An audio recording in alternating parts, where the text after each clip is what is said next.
এরা প্রবাসী লাউঞ্জ তৈরি করছে।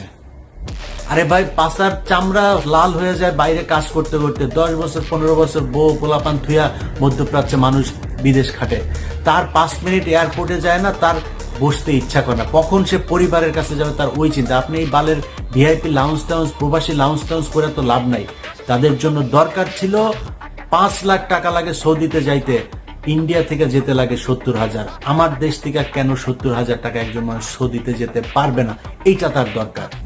একজন মানুষ বিদেশ যেতে চায়, তার পাসপোর্ট করতে কি কি সমস্যা হয় সেই সমস্যার সমাধান করেন। তার বিদেশ যেতে লোন দরকার, যেটা শ্রীলঙ্কা, নেপাল এইসব দেশগুলো করে, তার লোনের ব্যবস্থা করেন, বিদেশ পাঠানোর ব্যবস্থা করেন, মানুষ কাজ করে আপনাকে টাকা দিবে। এই প্রবাসীদের ব্যাপক অবদান আছে, সেই মানুষগুলির পাশে আপনারা এখন পর্যন্ত দাঁড়াইতে পারেন নাই।